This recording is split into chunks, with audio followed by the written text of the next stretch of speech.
Hi, I'm coming to you from a campground in Texas. My name is Lisa Bradshaw. I'm the founder of a nonprofit called the Don't Wait Project, and I'm traveling the country in search of people who are living Don't Wait stories.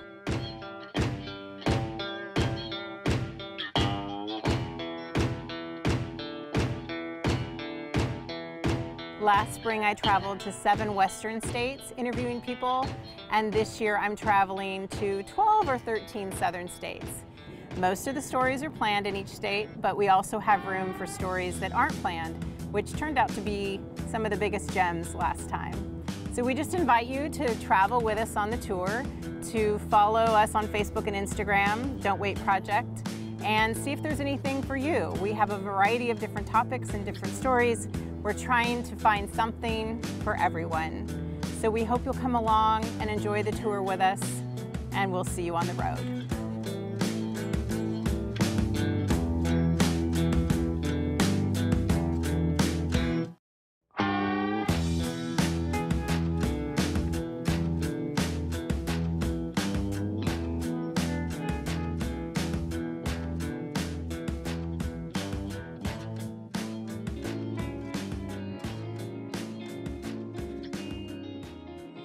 Our next story brought us to Sperry, Oklahoma, where we met Sarah. She operates Prom Wishes. She not only makes sure every girl who wants to receive a dress for prom and other events throughout the year receives the dress, she also makes sure they receive confidence, self-esteem, and lessons about their worth. And Sarah teaches so many things, like respect yourself. That's a big thing, such as the sign. Like, there's so many things that you just can't even name them all. Tell me how it all got started. Well, back in 2001, a young lady decided that she wanted to do FFH, and she was looking for a project that she could do. And her mother discussed it, and she had a lot of friends in our town. We're kind of a poorer town here in Sperry, and some of her friends weren't going to go to prom because they couldn't afford a prom dress. And so it gave her the idea to collect prom dresses, and her goal was to get 10 prom dresses to 10 girls that year. And then once... So people who couldn't otherwise afford it. Right, people that probably would not go to prom because they couldn't afford a prom dress. And so she started it as her FFA project in 2001 and did it until she graduated high school. After she graduated, the youth minister of the church took it, his wife took over the program, and then when they left, I was involved in Girl Scouts and youth ministry and children's church and things like that, and so they asked me if I would take it over, and I've been doing it now for about 8 years. So of all the things you could donate your time to, why this? Well, I donated my time to a lot of things back then, and I was involved in a lot of different ministries, and of course spreading myself then, because I felt like that if I wasn't doing it, who was going to do it? And my husband was like, "You're involved in too much stuff, Sarah." And I'm like, "Yeah, but who's going to do it all?" And so I just kind of had a sit down with myself and God one night and was like, okay, I am doing too much, and I need to devote myself 100% to one thing instead of 20% to 20 things.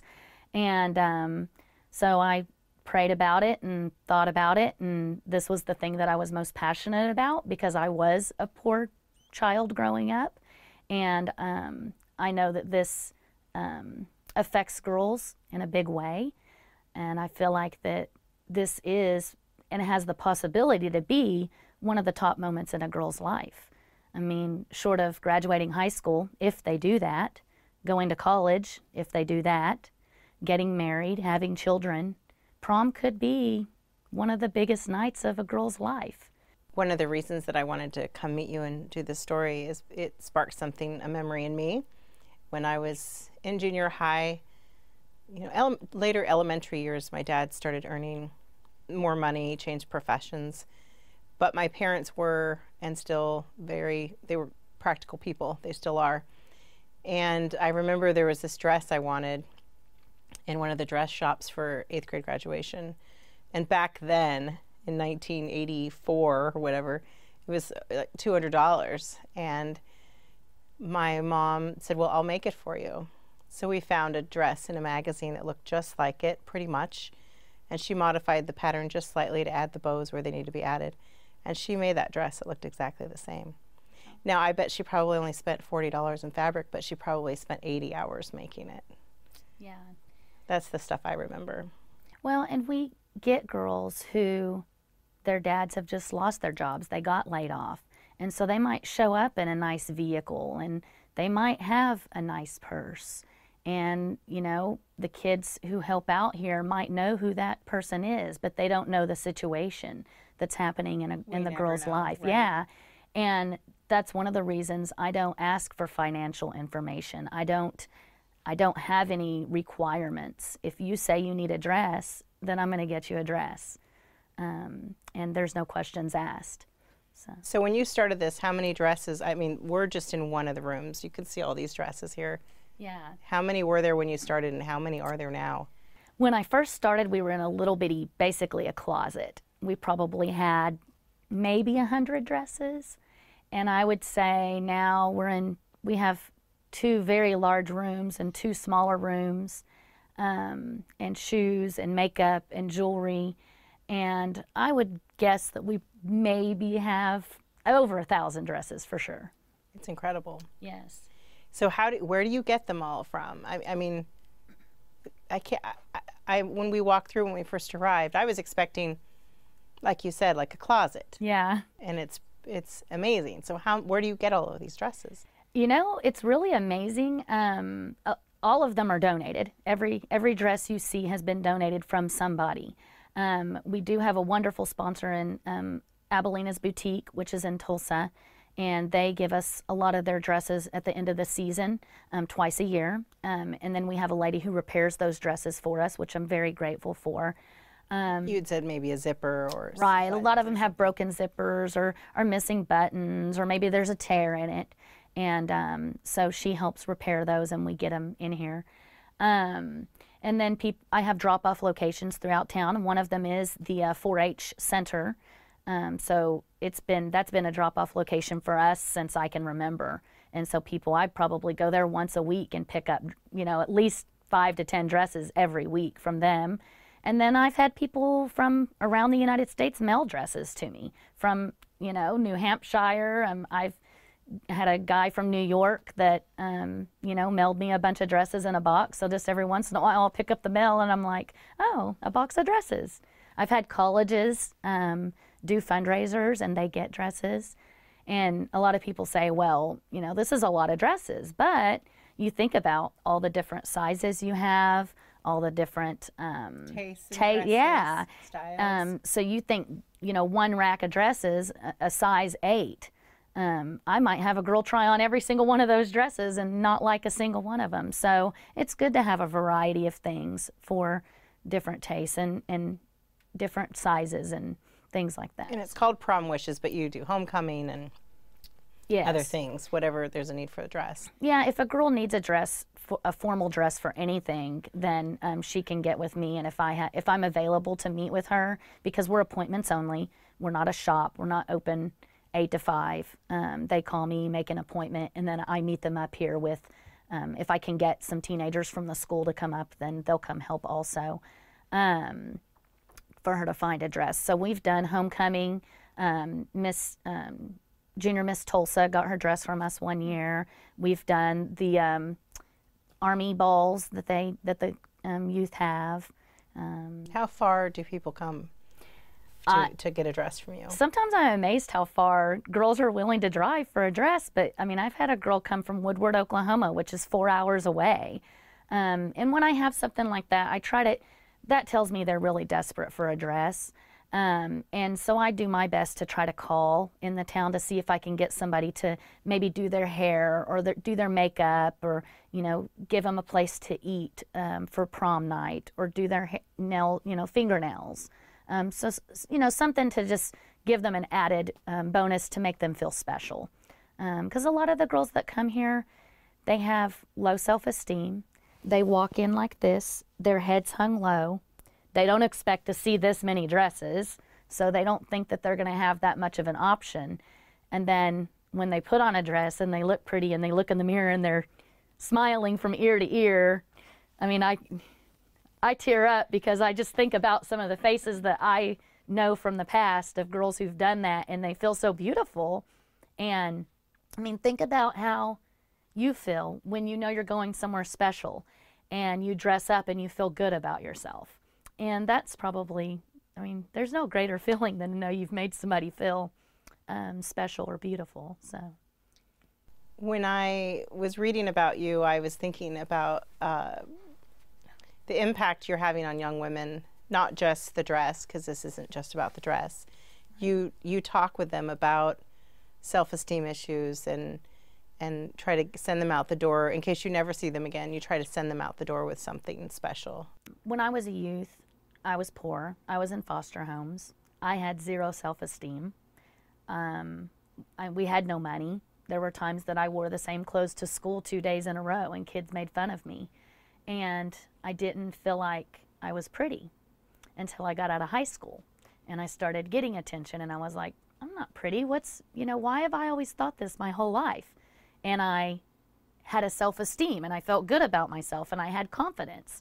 And so I try to talk to every girl that comes through these doors about having confidence in themselves and not worrying about what anybody thinks about them or tells them, not listening to the lies of what we're supposed to be or what people think we're supposed to be, and to be themselves. And that self-esteem and confidence not only has to do with themselves, but being able to say no when they get into circumstances they're uncomfortable with, whether it be with a boy, and get in a situation, being able to tell them no. And if they're not willing to wait for you, then move on. And prom night is a good reason to bring that up, right? Oh yeah, because there are plans sometimes for prom night. Or expectations. If a boy asks you out, sometimes you might feel like that you have to do something, for that. And you just want to make sure they know that they don't have to. And I mean, I jokingly tell them that in high school, I didn't, go and have sex with a bunch of boys. And I don't look back and regret that. Like, I go to my high school reunion and I'm like, thank you, God. Woo,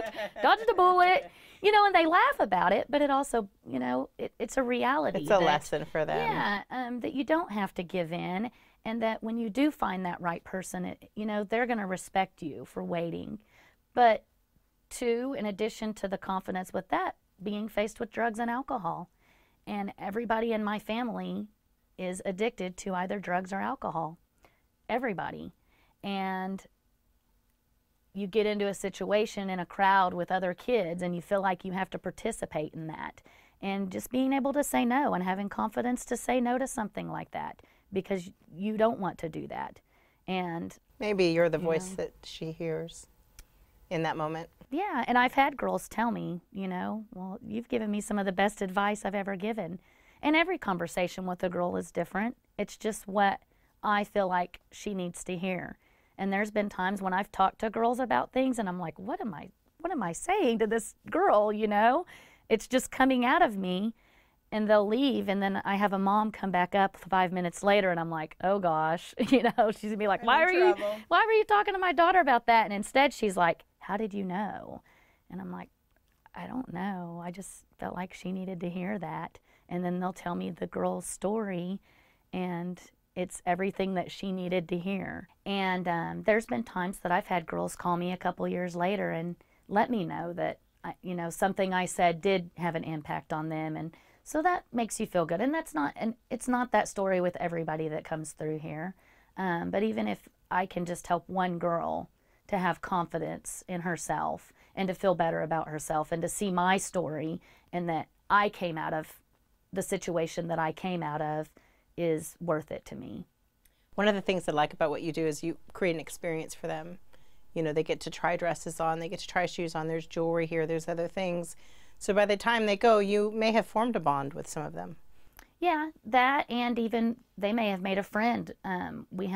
We try to team them up with 2 teenagers from the high school. The high school's across the street from they volunteer. Our location. Right, we'll they meet volunteer. Some of them today. Correct. And so they form a relationship with them too, and they have peers telling them that they look pretty or that something, looks good on them. And that's an extra boost because sometimes when they hear it from an adult, they don't believe it.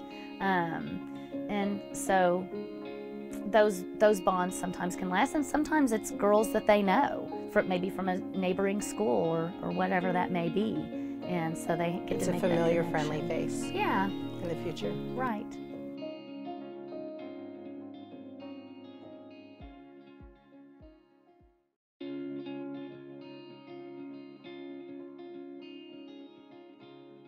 So these are all good spots.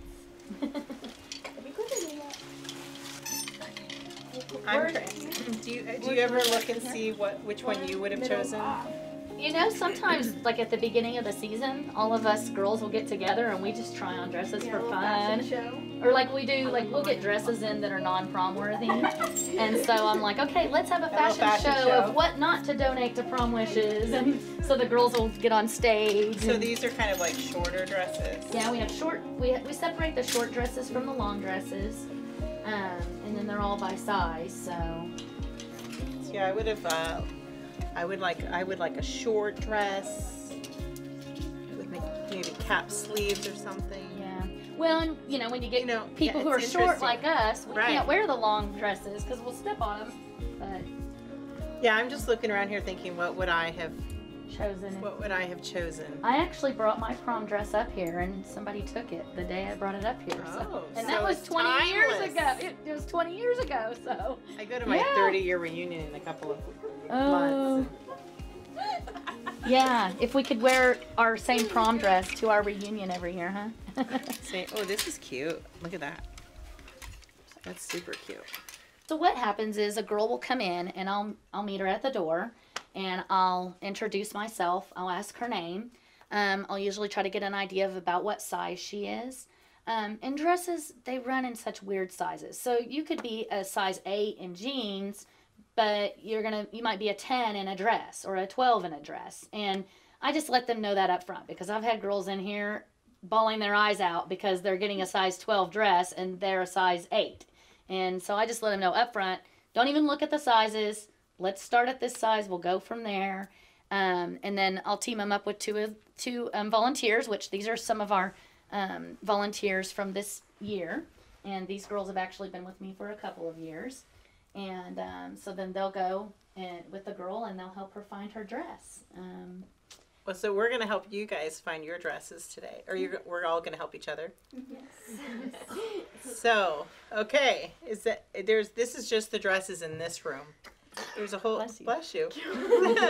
There's a whole other room over there and a hallway.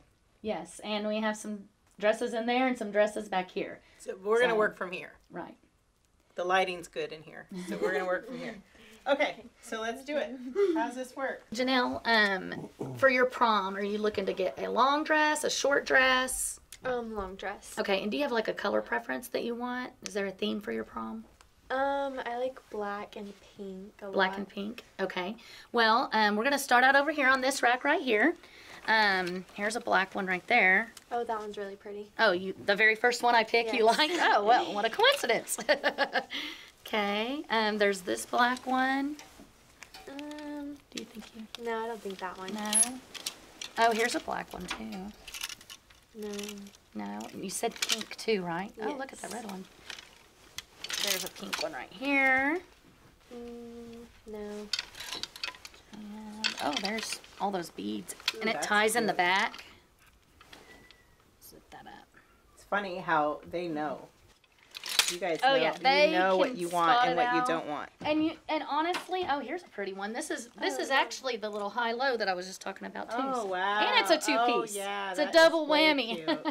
Yeah, this one's really pretty. That would have been fun. Well, wow. Yeah. You got to get permission from somebody to go out in that, right? Sometimes we do have to get permission from parents, but let's go ahead and put you in this back room over here, and you can try those on, and if you need help, just let us know. Oh, so that's what the high-low is. So. Yes. So high. And then it goes to the left. Yeah. And I mean, this is a gorgeous dress. I love this dress. I can't believe nobody got this one this year. We had some girls try it on, and but we have a lot of selection in this size, and so there's a lot of options, but I like that dress. So do you like that one? Is that one that you would wear?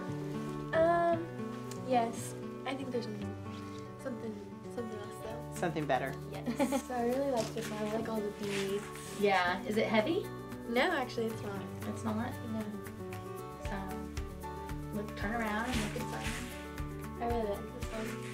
Do you think that's the one Yeah. for you? Yeah, I like it a lot. Yeah. You want to try on some more? Or?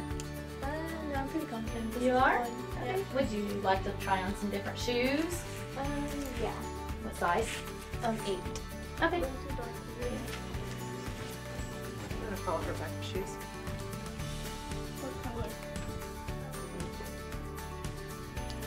Probably black. What about like these? Oh, those are really pretty.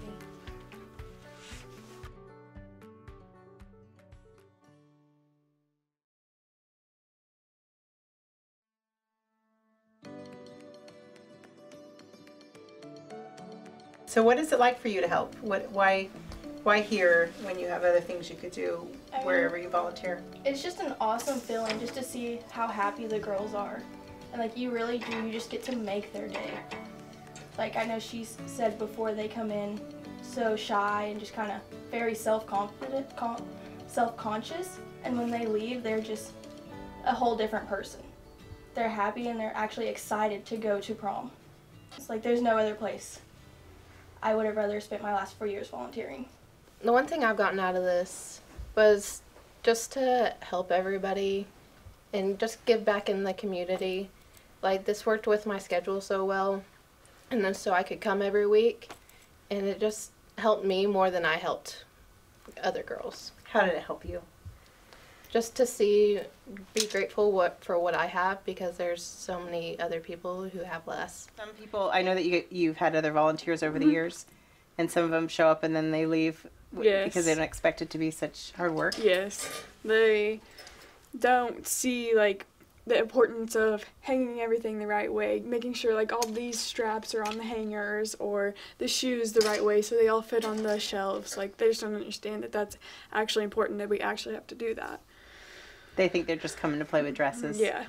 If you have the ability to get a dress, then from the time you start to pick out your dress till the end of the night of prom is really the whole experience. I mean, really, prom is like, it's a process. You've got so much things that go into it. And, you know, picking out a dress is like the big thing. Is it hard to walk in? A little bit. Can you sit down? That's the Oh, that's the other that's question, the main. right? Can you get in the limo? I hope so. It's really cute. I like this color. Yeah, that's beautiful. I like it. What do you think? I like it, but I think there's something better. Ooh, that's cute. We're both gonna end up with black. You like that one? I like this one a lot. Did you come in with that necklace, or did you? Yes. Oh, that's lucky. It goes perfect with the dress. Yeah. I really like this one. And it's comfy. It's kind of the same style as the pink one, but More my color. black. Mm-hmm. Sarah was the ultimate Southern host. She brought out her Easter leftovers, fed us, and let us stay on her property with our campers. We're heading back to Texas now with 2 more stories just for you. Follow us on Facebook and Instagram, and we'll see you on the road.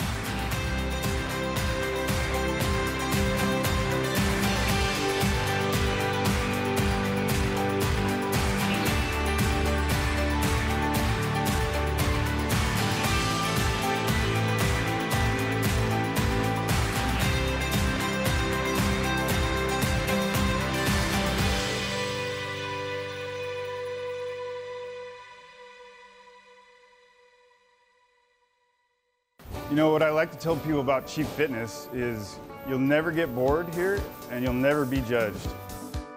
My top priority is making sure people feel welcome here, no matter your age, experience, or ability. The majority of new people that come through our door, they've never even put on a boxing glove. That's why our staff is here to help you and show you through the ropes. It's hugely empowering. I mean, you walk out and you feel like you've accomplished something.